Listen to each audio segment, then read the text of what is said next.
Bismillahirrahmanirrahim.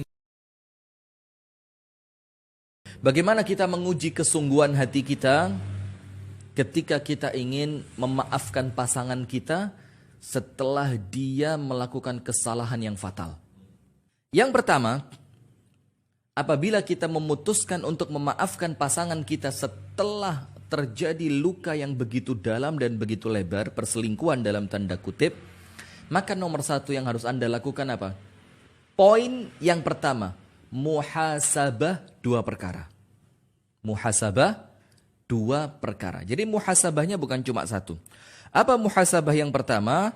Muhasabah yang pertama adalah muhasabah hubungan antara kita dengan Allah.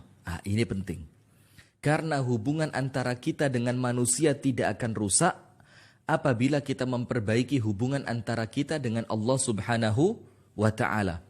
Dan itulah yang diucapkan oleh Al-Imam Ibnul Qayyim Al-Jauziyah dari gurunya yaitu Syekhul Islam Ibnu Taimiyah, perbaiki antara engkau dengan Allah, maka Allah akan perbaiki antara engkau dengan sesama manusia. Sama termasuk antara kita dengan istri kita, antara Anda dengan suami Anda, Allah akan memperbaikinya apabila kemudian Anda mengawali perbaikan itu dengan memperbaiki hubungan antara Anda dengan Allah Subhanahu wa Ta'ala. Nah, maka muhasabah dulu. Kenapa masalah ini sampai muncul? Kenapa rumah tangga saya oleh Allah Subhanahu wa Ta'ala diuji dengan ujian yang semacam ini? Mengapa suami saya melakukan itu? Mengapa istri saya berkhianat seperti ini? Nah, maka yang pertama, Anda harus langsung muhasabah, dilihat. Apa yang salah antara aku dengan Allah Subhanahu wa Ta'ala? Mungkin sholat kita kurang baik. Mungkin kita sudah lama tidak merasakan menangis ketika berdoa di hadapan Allah. Mungkin Al-Quran kita sudah terlalu lama tidak kita buka. Mungkin teman-teman baik yang biasa mengajak kita ke majelis ta'lim sudah lama tidak kita sapa karena kita sudah terlalu sibuk dengan bisnis online kita. Nah, maka pemirsa yang dirahmati oleh Allah, nomor satu, langsung muhasabah. Ya Rob, ini teguran darimu. Mungkin aku sudah terlalu lama menjauh darimu. Mungkin aku sudah terlalu lama terlena untuk tidak sholat dengan khusyuk, untuk tidak membaca Al-Quran, untuk tidak datang ke majelis-majelis yang baik yang di sana, di majelis itu aku akan mengingatmu dan mengingat sunnah Rasulmu. Itu muhasabah yang pertama.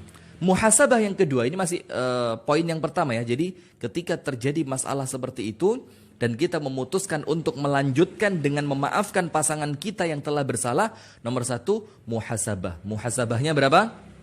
Dua. Yang pertama, langsung muhasabah hubungan kita dengan Allah. Contohnya begini. Ketika terjadi gempa bumi besar di kota Madinah di zaman Amirul Mukminin Sayyiduna Umar ibnul Khattab radhiyallahu ta'ala anhu. Ketika terjadi gempa yang pertama, kemudian terjadi gempa bumi yang kedua, maka Amirul Mukminin mengumpulkan seluruh penduduk Madinah. Tua, muda, laki, perempuan, besar, kecil, bahkan yang sakit didatangkan ke tempat Umar mengumpulkan masyarakat kota Madinah. Kemudian Sayyiduna Umar ibnul Khattab radhiyallahu ta'ala anhum, dia mengatakan begini, apabila gempa ini terjadi sekali lagi, artinya terjadi untuk yang ketiga kalinya, karena itu pada gempa yang kedua, maka aku akan tinggalkan kalian dari kota ini. Aku akan pergi dari kota ini. Kenapa? Karena tidak mungkin terjadi bencana ini kecuali karena kemaksiatan yang kita lakukan. Artinya maksiat apa? Kita menjauh dari Allah Subhanahu wa Ta'ala. Nah, maka rumah tangga pun sama. Ketika terjadi yang semacam itu, langsung muhasabah. Muhasabah yang kedua, muhasabah hubungan antara kita dan pasangan. Nah, langsung dilihat, ya Allah, apa yang kurang dari aku?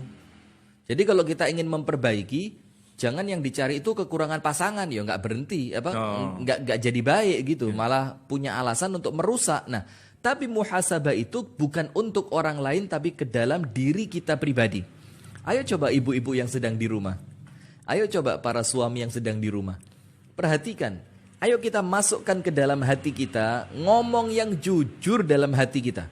Karena mungkin saya bisa bohongin Al-Akh Abu Shanum, saya bisa bohongin istri saya bisa bohongin orang tua saya bisa bohongin anak-anak saya. Tapi tidak akan pernah saya bisa membohongi diri sendiri. Artinya begini, ketika terjadi masalah, mungkin Anda akan membela diri di hadapan orang lain. Oh enggak bisa, suami saya begini. Oh enggak bisa, istri saya begini. Oh enggak bisa, itu karena anak-anak yang selalu mengganggu. Oh tidak, macam-macam. Kita berusaha membela diri kita di hadapan orang lain. Tapi ingat, ketika itu Anda tidak bisa membohongi perasaan Anda sendiri. Memang aku yang salah. Aku kurang perhatian kepada istriku. Aku kurang perhatian kepada suamiku. Nah, maka muhasabah yang kedua yang Anda perlu lakukan, langsung cek. Perempuan di luar mungkin begitu cantiknya ketika di hadapan suamiku. Lalu kenapa aku hanya berpenampilan seperti ini? Mungkin ketika suamiku berada di luar rumah, dia sudah capek. Ketika dia datang, seharusnya dia mendapatkan sesuatu yang nyaman di rumah. Mungkin aku terlalu membebaninya ketika di rumah. Nah, maka sampai kemudian dia mencari ketenangan di luar, dia mencari kebahagiaan di luar, dia mencari pelampiasan di luar. Nah, maka muhasabah. Apa perlunya muhasabah ini? Karena apa? Allah Subhanahu wa taala berfirman, "Wa ma asaba min musibatin fabima kasabat aydikum wa ya'fu an katsir." Tidaklah terjadi musibah apapun. Kalimat musibah di sini itu isimnya isim nakirah. Isim nakirah itu dalam bahasa Arab artinya umum, besar ataupun kecil, berat ataupun ringan, rumah tangga ataupun finansial, semua musibah yang muncul, bahkan kesehatan kita. Wa ma asaba min musibatin, apa Allah katakan? Fabima kasabat aydikum, pasti karena perbuatan kalian. Wa ya'fu an katsir, dalam keadaan Allah telah mengampuni yang banyak. Jadi ini hanya sedikit kesalahan kita yang Allah balas. Coba bayangin kalau yang banyak yang Allah balas, hancur kita. Setiap kesalahan selalu dibalas sama Allah ya, udah wis ya. Habis kita. Kalau satu dosa langsung mati gitu, waduh. Bergelimpangan di muka bumi orang-orang mati kan. Nah, maka pemirsa yang dirahmati oleh Allah, langsung muhasabah. Kenapa? Allah mengatakan tidaklah terjadi musibah termasuk dalam rumah tangga kita, kecuali musibah itu atas perbuatan kita.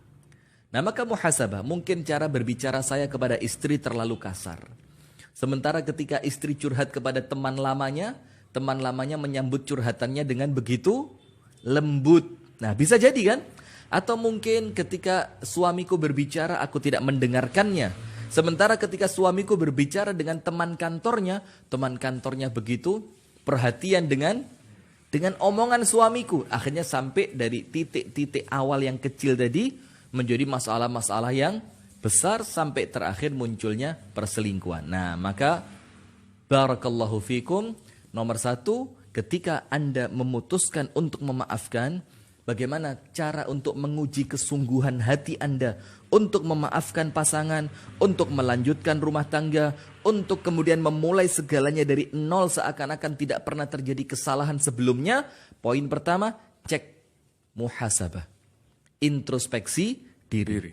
Antara kita dengan Allah bagaimana ibadah kita, dan antara kita dengan pasangan. Wallahu ta'ala a'lam bisawab. Itu yang pertama. Yang kedua, kita perhatikan. Agama Islam yang kita anut, ini agama yang subhanallah, masya Allah, tabarakallah. Agama yang luar biasa kerennya. Sampai-sampai Allah Azza wa Jalla berfirman di dalam Al-Quran tentang agama Islam dan syariatnya. Apa Allah katakan? Al-yawma akmaltu lakum dinakum wa atmamtu alaikum ni'mati wa raditu lakumul islama dinan. Pada hari ini, kata Allah Azza wa Jalla, aku telah sempurnakan agama kalian. Dan aku telah cukupkan nikmat untuk kalian. Jadi agama ini Allah tuliskan dalam Al-Quran sebagai nikmat.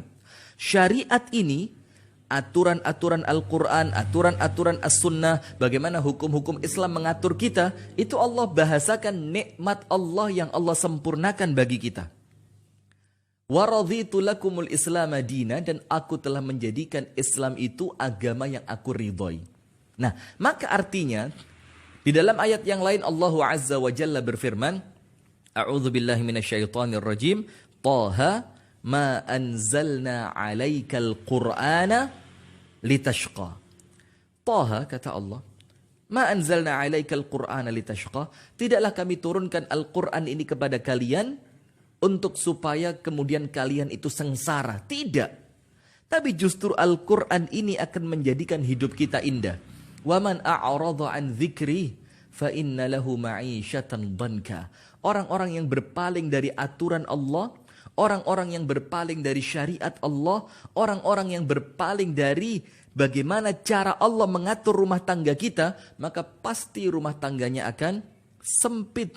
Nah, maka ketika kita beragama Islam, walhamdulillah, kita tentu berdoa kepada Allah agar nikmat Islam ini oleh Allah senantiasa dijaga sampai nanti kita meninggal di atas agama Islam. Allahumma amin. Nah, maka ketika kita yakin agama Islam ini adalah agama yang sempurna, maka ketika Anda ingin menguji kesungguhan hati Anda untuk melanjutkan rumah tangga, setelah sebelumnya terjadi kesalahan yang cukup fatal, maka apa yang terjadi? Idfa' billati hiya ahsan. Nah, ini kunci. Balas kesalahan pasangan Anda dengan perbuatan balasan yang terbaik. Subhanallah. Coba. Antum disakiti orang, Islam bukan melarang antum untuk membalas dengan keburukan yang sama. Tidak dilarang. Wa jazaa'u sayyi'atin sayyi'atum mithluha.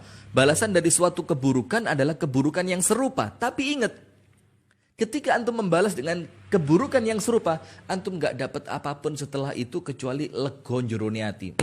Dikira saya nggak bisa, dikira saya nggak berani, dikira saya nggak mampu. Tapi setelah itu tidak akan muncul kebaikan-kebaikan setelah Anda melakukannya. Tapi ingat, ketika Al-Quran memerintahkan Anda untuk membalas keburukan pasangan dengan perbuatan yang terbaik, bukan sekedar yang baik, yang terbaik. Apa yang Allah janjikan untuk Anda? Nah, sekarang perhatikan pelan-pelan. Anda uji kesungguhan hati Anda untuk melanjutkan rumah tangga ini dengan Anda memaafkan pasangan Anda dan tidak lagi ada beban di antara Anda berdua, maka perintah Allah, idfa' billati hiya ahsan. Balas keburukan suamimu dengan yang terbaik yang kamu mampu lakukan untuknya.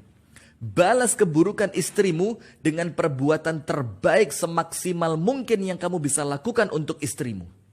Terus, apabila Anda melakukan itu, apa yang Anda dapatkan dalam rumah tangga Anda? Kan kita kadang-kadang begini, Ustadz, saya maafin. Saya sudah melayani dia dengan sepenuh hati. Terus saya dapat apa setelah ini? Terus rumah tangga saya oleh Allah akan diapain setelah ini? Allah akan jadikan pasangan Anda orang yang paling mencintai Anda. Subhanallah. Yang sebelumnya mungkin cuek, yang sebelumnya mungkin tidak menghargai Anda, yang sebelumnya mungkin tidak menganggap Anda itu ada. Bayangin, dianggap ada pun tidak. Ketika Anda membalas semua keburukannya dengan kebaikan, apa yang Anda dapatkan? Orang yang sebelumnya memusuhi Anda akan menjadi manusia yang paling lengket dengan Anda. Nah, tentu istri kan kepingin suaminya seperti itu. Dan suami kan kepingin istrinya seperti itu, lengket betul kayak perangko. Allah Subhanahu wa taala berfirman, "Wala yastawi al-hasanatu wala sayyi'ah." Dan tidak akan pernah sama antara kebaikan dan keburukan. Sama enggak antara baik dan buruk? Enggak sama. Tidak akan sama. Wala yastawi al-hasanatu wala sayyi'ah. Tidak akan pernah sama, kata Allah, antara yang baik dan yang buruk. Antara suami yang baik, istri yang baik, dan suami yang buruk dengan istri yang buruk tidak akan pernah sama. Tidak akan pernah sama ucapan yang baik dengan ucapan yang buruk. Tidak akan pernah sama sikap yang baik dengan sikap yang buruk. Tidak akan pernah sama antara dakwah yang baik dan dakwah yang buruk. Artinya apa? Allah menunjukkan ketika engkau berbuat kebaikan, hasilnya tidak akan sama ketika engkau berbuat keburukan. Dakwah yang dicampurkan dengan keburukan, hasilnya tidak akan pernah sama dengan dakwah yang penuh dengan kebaikan. Begitu pula rumah tangga. Begitu pula suami dan istri tidak akan pernah sama antara yang baik dan yang buruk. Nah, setelah Allah mengatakan tidak pernah sama antara yang baik dan yang buruk, berikutnya apa? Allah melanjutkan ayatnya, idfa' billati hiya ahsan. Maka balaslah keburukan dengan sesuatu yang terbaik yang engkau bisa lakukan. Ini perintah Allah. Sekarang saya mau tanya, ketika Allah memerintahkan kita, maka pasti mengandung kebaikan atau mengandung keburukan? Kebaikan.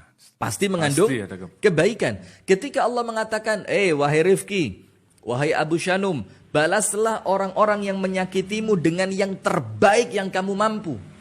Maka terus mana mungkin ketika kita membalas dengan yang terbaik, kita kemudian hancur. Kita kemudian kalah dari musuh kita. Kita kemudian semakin direndahkan oleh musuh kita atau oleh orang yang benci kepada kita. Tidak mungkin.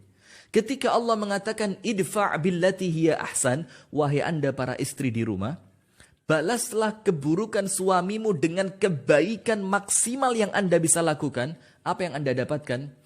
فَإِذَا الَّذِي بَيْنَكَ وَبَيْنَهُ عَدَاوَةٌ كَأَنَّهُ وَلِيٌّ حَمِيمٌ. Ini wali hamim. Oh, beda, bukan sembarangan ini. Apa yang Allah katakan? Apabila antara dirimu dan dirinya sebelumnya ada permusuhan, فَإِذَا بَيْنَكَ وَبَيْنَهُ عَدَاوَةٌ, permusuhan karena mungkin munculnya perselingkuhan sebelumnya, karena mungkin munculnya KDRT sebelumnya, karena mungkin munculnya tidak tanggung jawab dalam rumah tangga sampai muncul permusuhan. Tapi ketika Anda mampu membalas dengan kebaikan yang tulus dari hati, ka'annahu waliyun hamim, maka musuhmu, maka suamimu yang sebelumnya membencimu, maka istrimu yang sebelumnya mengkhianatimu, dia akan menjadi orang terdekat yang paling mencintai dirimu. Subhanallah. Jadi ini caranya untuk menguji ketulusan hati kita.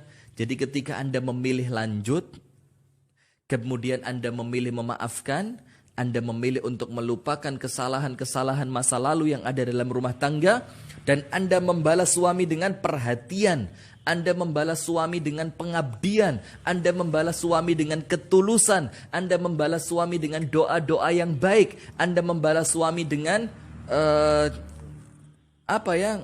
khidmat yang luar biasa, maka suami Anda akan menjadi orang yang paling dekat dan paling mencintai Anda. Nah, bukankah itu yang kita inginkan dalam rumah tangga kan? Pastinya begitu. Nah, sekarang kalau ada orang ingin melanjutkan rumah tangganya, setelah rumah tangganya rusak, seperti Al-Akh Abu Shanum sampaikan tadi, jangan justru cari perkara-perkara yang bikin rumah tangga rusak. Bikin perkara lagi gitu ya. Ini malah menambah perkara, tapi apa? Cari suasana, cari ilmu, cari teman yang bisa menjadikan Anda semakin kuat untuk melanjutkan rumah tangga. Yang ketiga, ketika Anda ingin menguji kesungguhan hati Anda melanjutkan bahtera rumah tangga dan memaafkan serta melupakan kesalahan besar yang pernah muncul di rumah tangga Anda, maka apa? Pelajari ayat-ayat Al-Quran atau hadis-hadis Rasulullah Muhammad SAW tentang keutamaan memaafkan. Nah, supaya apa? Supaya ketika Anda memaafkan, Anda punya faktor pendorong, Anda punya generator yang menguatkan Anda untuk terus memaafkan. Salah satunya begini, ketika Anda memaafkan, ada kisah yang sangat menarik dari Abu Bakar dan Mistah begitu ya. Ini kurang lebih ceritanya pernah kita sampaikan juga. Begini, ada kisah kejadian tentang Ibunda Aisyah radhiyallahu taala anha yang kemudian difitnah melakukan perbuatan zina. Na'udzubillah min syarri dzalik, dan jauh Ibunda Aisyah dari perbuatan itu. Seorang wanita yang suci. Singkat cerita, setelah clear, selesai masalah itu, ternyata ini sekedar fitnah murahan. Ternyata salah satu yang memfitnah adalah sepupunya Abu Bakar As-Siddiq radhiyallahu taala anhu. Famili dekat, kerabat dekat. Artinya yang difitnah olehnya keponakannya atau minduannya begitu kalau bahasa Jawa ya. Sudah, yang bernama Mistah. Mistah ini orang miskin, tidak punya apa-apa. Yang setiap hari kebutuhannya Mistah dipenuhi oleh Abu Bakar. Dan sekarang putrinya Abu Bakar difitnah olehnya. Marah Abu Bakar? Marah. Wajar, Maka sesuatu yang manusiawi banget ya. Kemudian Abu Bakar mengatakan, aku bersumpah mulai hari ini aku tidak akan lagi memberikan bantuan kepada Mistah. Mati-mati udah biarin. Nah sudah Abu Bakar marah radhiyallahu ta'ala anhu dan bersumpah tidak akan lagi membantu Mistah. Subhanallah. Akhirnya berlewat sehari 2 hari. Tak lama setelah itu Allah subhanahu wa ta'ala menurunkan ayat Al-Quran untuk meluruskan apa yang dilakukan oleh Abu Bakar. Allah subhanahu wa ta'ala berfirman yang artinya kurang lebihnya begini. Dan tidak pantas orang-orang yang punya keutamaan di antara kalian, ulul fadli minkum, orang-orang yang punya keutamaan, yang dimaksud siapa? Abu Bakar, orang mulia. Dan orang-orang yang punya kekayaan, Abu Bakar, untuk kemudian dia bersumpah tidak memberi bantuan kepada kerabat dekatnya. Terus Allah bilang apa? Waliya'fu waliyasfahu. Ala tuhibbuna ayyaghfirallahu lakum. Hendaknya engkau memaafkan dan hendaknya engkau melupakan kesalahan itu. Bukankah engkau ingin diampuni oleh Allah? Abu Bakar tahu, wah ini ayat untuk saya nih. Saya lagi marah sama Mistah. Saya bersumpah tidak akan memberi. Allah turunkan ayat, tidak pantas orang mulia tidak memberi. Dan Allah katakan, apabila engkau memaafkan, Allah akan ampuni dosamu. Apa kata Abu Bakar? Ya Allah, aku jemput ampunanmu ya Allah. Aku akan maafkan Mistah dan aku akan kembali membantunya. Subhanallah. Lihat. Kenapa? Karena ketika Anda memaafkan, Allah ampuni dosa Anda. Ketika yang Anda maafkan adalah kesalahan yang sangat besar, kesalahan yang sangat fatal, maka Allah akan ampuni untuk Anda ampunan yang besar pula. Al-jaza' min jinsil amal, balasan sesuai dengan amalan. Kemudian Ar-Rasul sallallahu alaihi wa alihi wa sahbihi wasallam bersabda, "Wa ma zadallahu 'abdan bi'afwin illa 'izzan." Yang artinya, tidaklah Allah tambahkan kepada seorang hamba yang memaafkan kecuali semakin mulia. Jadi Rasulullah ini menunjukkan kepada kita, orang yang senantiasa disakiti, dimaafkan. Orang yang senantiasa menyakiti, dimaafkan. Menyakiti, dimaafkan. Menyakiti, dimaafkan. Kan kesannya kita mengatakan apa? Waduh, kalau gini terus, bodoh saya. Bodoh saya ini memaafkan terus-terusan. Harus sekali-sekali dibalas. Ternyata tidak. Semakin kita memaafkan, semakin Allah tambahkan kemuliaan. Kita maafkan lagi, Allah tambahkan kita semakin mulia lagi. Kita maafkan lagi, Allah jadikan kita semakin mulia. Maka apabila Anda para istri yang di rumah berusaha menunjukkan kesungguhan hati untuk memaafkan kesalahan fatal yang suami lakukan, maka semakin besar kesalahannya dan Anda maafkan, semakin besar kemuliaan yang Allah berikan kepada Anda dan keluarga. Nah, itu poin yang ketiga. Jadi sudah bismillah, Anda baca aja, Anda cari, pelajari di Google segala macam. Apa sih kira-kira yang bisa menguatkan saya untuk memaafkan? Kemudian yang keempat, yaitu jangan mengingat-ingat kesalahan yang telah lampau. Ini selesai. Ini penting ini yang keempat ini. Jadi jangan senantiasa mengungkit masalah. Karena begini contohnya. Contohnya begini ya. Na'udzubillah min syarri dzalik, nas'alullah as-salamah wal afiyah. Semoga Allah menyelamatkan kita. Anak contohkan Al-Akh Abu Shanum. Misalkan Al-Akh Abu Shanum pernah melakukan kesalahan. Misalkan dia pernah janjian sama saya. Janjian jam 12 siang. Saya batalkan semua acara saya. Saya batalin semua acara. Saya fokus nunggu Al-Akh Abu Shanum. Orang tua manggil, saya bilang maaf, lain waktu. Saya lagi janjian dengan Al-Akh Abu Shanum. Ternyata sampai malam hari dia gak datang. Saya marah sama dia. Tapi karena dia menyampaikan uzur, saya maafkan. Kemudian apa? Sudah selesai masalah. Ternyata setiap saya ketemu dia, saya ingetin kesalahannya. Ini tukang ingkar janji. Ketika dia sabar sekali. Nanti ketika ketemu yang kedua kali, saya sebutkan lagi. Ini orang munafik nih. Dia kalau janjian mengingkari. Dia masih sabar. Aduh, kesalahan saya diungkit lagi. Ketiga kali kesalahan dia saya ungkit lagi. Ketemu banyak orang. Misalkan ketemu kru Madani TV. yang ada di studio Bekasi. Kita bilang, janganlah sama Al-Akh Abu Shanum, susah ini. Gampang bleset, saya tungguin dia mulai jam 12 sampai jam 6 sore, gak datang. Lama-lama ketika saya ungkit terus kesalahannya dia hilang kesabarannya, betul gak? Betul. Karena apa? Yang pertama, dia bersalah boleh jadi karena uzur. Yang kedua, itu bukan sesuatu yang dia sengaja. Yang ketiga, dia sudah berusaha minta maaf. Yang keempat, dia memperbaiki dan dia tidak mengulangi. Tetapi ketika terus kesalahannya dia saat itu kita ungkit, ini akan memberatkan Anda untuk memaafkan dan memberatkan dia yang dimaafkan. Dan juga yang suka ungkit tadi akhirnya bisa terjebak di dosa-dosa yang lain tadi Ustaz. Betul. Kayak tadi itu. Jangan sama ini, akhirnya gibah. Betul. Akhirnya jadi terjebak pada dosa-dosa yang lain. Selain Anda akan semakin susah untuk move on, Anda akan terkurung dalam kesalahan yang lama ini, dan Anda akan membuka dosa-dosa yang lain. Nah maka sudah, kalau memang Anda ingin menguji kesungguhan hati memaafkan pasangan setelah dia melakukan kesalahan yang cukup besar, apa itu? Jangan diungkit-ungkit kesalahannya. Betul-betul ikhtiar untuk melupakan. Kemudian yang kelima, jangan lupa banyak berdoa kepada Allah. Nah ini kadang-kadang faktor yang dilupakan. Bahkan diremehkan. Apa sih doa? Doa lagi. Apa sih? Bisa apa sih doa ini? Nah, ini sering dibegitukan itu. Oh, ini bahaya banget. Padahal apa? Doa ini salah satu senjata yang Rasul katakan tidak mungkin tertolak. Jadi saya pukulkan ke Abu Shanum pasti kena dia. Walaupun saya ngelemparnya kemana gitu. Allah yang akan mengarahkan doa pada tujuannya. Subhanallah. Nah maka begini.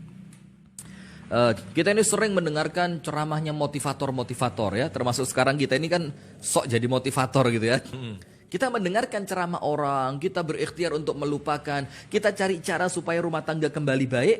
Semua cara kita lakukan, kita lupa faktor doa. Oh, iya. Maka ini orang yang sombong. Ini orang yang sombong. Seakan-akan dia mengandalkan kemampuan akalnya, kemampuan fisiknya, kemampuan intelijennya.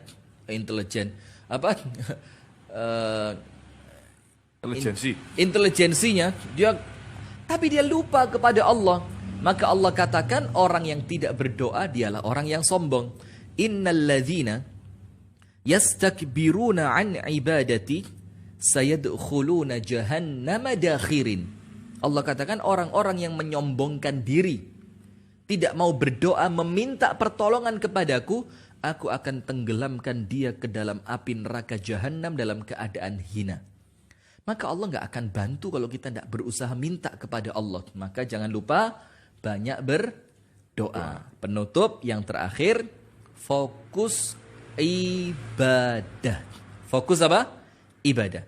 Jadi ketika mulai teringat, buka Al-Quran, baca. Ketika teringat lagi, hati merasa sakit lagi, sholat sunnah 2 rakaat. Ketika teringat lagi, hati menjadi sakit lagi, coba cari di mana sekarang ini ada majelis ta'lim. Atau kalau sekarang kan lewat YouTube, lewat televisi, dakwah, kan banyak sekali. Nah maka fokus untuk ibadah. Kenapa begitu? Orang yang beribadah pada hakikatnya dia sedang berbincang dengan Allah Subhanahu wa ta'ala. Maka ketika Anda ibadah, Anda sedang berkomunikasi dengan zat yang maha indah. Innallaha jamilun yuhibbul jamal. Allah zat yang terindah.